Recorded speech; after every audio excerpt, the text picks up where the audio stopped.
Vision news Idukki.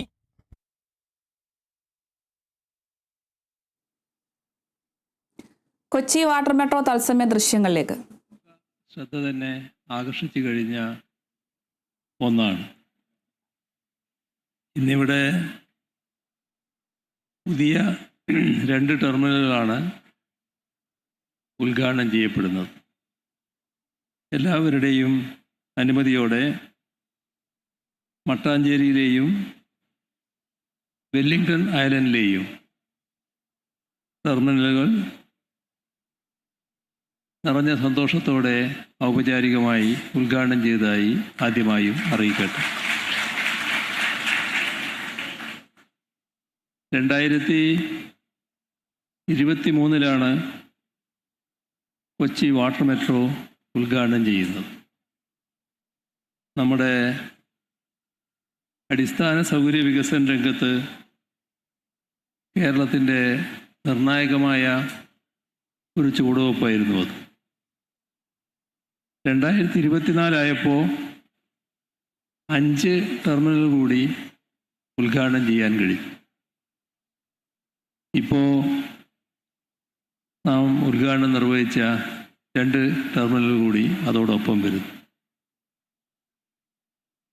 ഈ മേഖലയുടെ മുഖച്ഛായ വലിയ തോതിൽ മാറുന്നതിന് ഇത് സഹായിക്കും. ജനങ്ങൾക്ക് വലിയ തോതിൽ ഉപകാരപ്രദവുമാകും. കൊച്ചി നഗരത്തിനും ഈ പ്രദേശങ്ങൾക്കുമിടയിൽ ഉള്ള ഗതാഗതം കൂടുതൽ സുഗമമാക്കാൻ ഇത് ഉപകരിക്കും. നമുക്കറിയാം, നമ്മുടെ നാട് പല കാര്യങ്ങളിലും മുന്നിട്ട് നിൽക്കുകയാണ് എന്ന്. രാജ്യത്ത് തന്നെ പല കാര്യങ്ങൾക്കും മുൻഗാമിയാകാൻ കേരളത്തിന് കഴിഞ്ഞിട്ടുണ്ട്.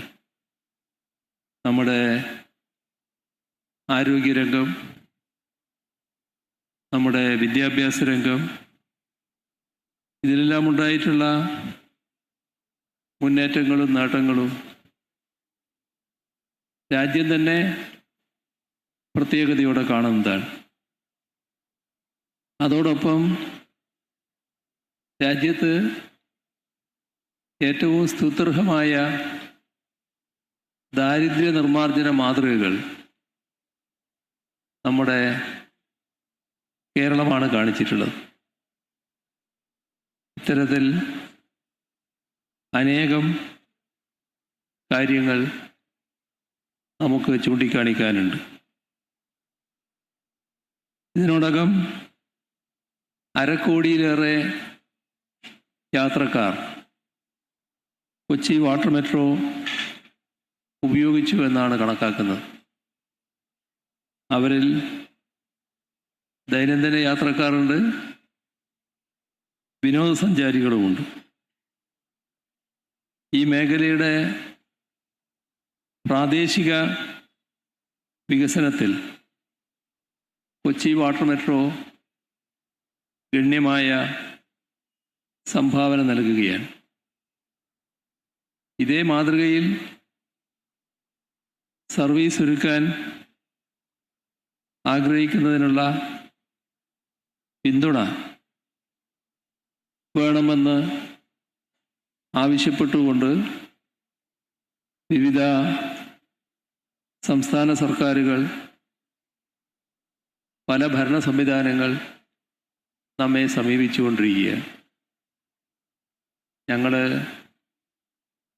ഇവിടെ ഇരുന്ന് സംസാരിക്കുമ്പോൾ ശ്രീ ബെഹ്റ ചില വിദേശ രാഷ്ട്രങ്ങൾ നമ്മുടെ വാട്ടർ മെട്രോ അവിടെ നടപ്പാക്കാൻ ബന്ധപ്പെട്ട കാര്യം പറയുകയുണ്ടായി. അതിൻ്റെ മറ്റു കാര്യങ്ങൾ പൂർണ്ണതയിലെത്തിയതിനു ശേഷം രാജ്യങ്ങളുടെ പേര് പറയാമെന്നുള്ളത് കൊണ്ടാണ് ഇപ്പോൾ പേരുകൾ ഞാൻ പറയാതിരിക്കുന്നത്.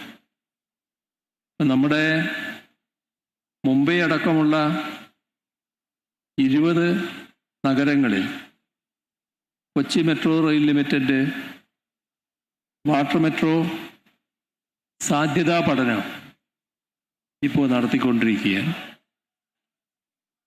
ചില രാജ്യങ്ങൾ അതോടൊപ്പം ചേരുമ്പോൾ ഒരു അന്താരാഷ്ട്ര തലത്തിലേക്ക് ഇതങ്ങ് മാറും. അപ്പോൾ ഓരോ മലയാളിക്കും അഭിമാനിക്കാവുന്ന കാര്യമായി ഇത് മാറുകയാണ്. മട്ടാഞ്ചേരി ടെർമിനൽ 30 കോടി രൂപ ചെലവിലും വെല്ലിംഗ്ടൺ ടെർമിനൽ 8 കോടി രൂപ ചെലവിലുമാണ് പണി കഴിപ്പിച്ചിട്ടുള്ളത്. പ്രതിദിനം 1000-ലധികം യാത്രക്കാരെയാണ് ഇവിടെ പ്രതീക്ഷിക്കുന്നത്. യാത്രാ സംവിധാനങ്ങൾ ഒരുക്കുക മാത്രമല്ല, ഫോർട്ട് കൊച്ചിയും മട്ടാഞ്ചേരിയും ഒക്കെ അടങ്ങുന്ന പൈതൃക പ്രദേശങ്ങളെ പരസ്പരം ബന്ധിപ്പിക്കുന്ന കണ്ണിയായി വാട്ടർ മെട്രോ മാറുകയാണ്. അത് ടൂറിസം രംഗത്തിന് വലിയ ഉണർവ് നൽകും. ആഗോള നിലവാരമുള്ള ജലഗതാഗത സംവിധാനമാണ് നാം ഒരുക്കിയിട്ടുള്ളത്. നഗരത്തിലെ ജനങ്ങൾക്കും നഗരത്തിനു ചുറ്റുമുള്ള ദ്വീപുകളിലെ നിവാസികൾക്കും ഈ പ്രദേശത്തേക്ക് വരുന്ന വിനോദസഞ്ചാരികൾക്കും ഒരുപോലെ പ്രയോജനപ്പെടുന്ന സംവിധാനമാണിത്. അതുകൊണ്ട് തന്നെ നഗരത്തിൻ്റെയും ഇവിടുത്തെ ജനങ്ങളുടെയും ജീവൻ നിലവാരത്തെ കാര്യമായി ഉയർത്താൻ കഴിയുന്നൊരു സംവിധാനമായിട്ടാണ് ഇത് മാറുന്നത്.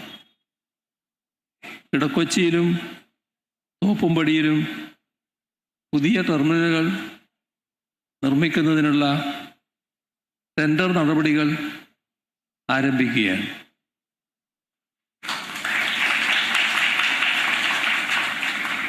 കടമക്കുടിയിലെ ടെർമിനൽ നിർമ്മാണം അന്തിമഘട്ടത്തിലാണ്. ആ ടെർമിനൽ കൂടി പ്രവർത്തനം ആരംഭിക്കുന്നതോടെ എറണാകുളം, തോപ്പുംപടി, മട്ടാഞ്ചേരി, കുമ്പളം, ഇടക്കൊച്ചി എന്നിവയെ പരസ്പരം ബന്ധിപ്പിക്കുന്ന പുതിയ ജലാഗത സംവിധാനം രൂപം കൊള്ളും. അപ്പോൾ അതൊരു വാട്ടർ സർക്യൂട്ടായി മാറുകയും ചെയ്യും. ഒരു കാര്യം പ്രത്യേകം സൂചിപ്പിക്കാൻ ആഗ്രഹിക്കുകയാണ്. കൊച്ചി വാട്ടർ മെട്രോ ടെർമിനൽ നിർമ്മിക്കുന്നതിനായി 22 കൊച്ചി വാട്ടർ മെട്രോയുടെ പുതുതായി പൂർത്തിയാക്കിയ മട്ടാഞ്ചേരി വെല്ലിംഗ്ടൺ ഐലൻഡ് ടെർമിനലുകൾ മുഖ്യമന്ത്രി പിണറായി വിജയൻ ഉദ്ഘാടനം ചെയ്ത് സംസാരിക്കുകയായിരുന്നു. അടിസ്ഥാന വികസന രംഗത്ത് കേരളത്തിന്റെ ഒരു നിർണായക ചുവടുവയ്പ്പാണിത്. മട്ടാഞ്ചേരി ടെർമിനൽ 30 കോടി ചെലവിലും വെല്ലിംഗ്ടൺ ഐലൻഡ് 8 കോടി ചെലവിലുമാണ് പണി കഴിപ്പിച്ചിട്ടുള്ളത്. ഗതാഗതം കൂടുതൽ സുഗമമാക്കുവാൻ ഇത് സഹായിക്കുമെന്നൊക്കെ അദ്ദേഹം പറയുന്നുണ്ട്. രാജ്യത്ത് പല കാര്യങ്ങളിലും മുൻഗാമിയാകാനും കേരളത്തിന് സാധിച്ചിട്ടുണ്ടെന്നാണ് മുഖ്യമന്ത്രി പിണറായി വിജയൻ പറയുന്നത്.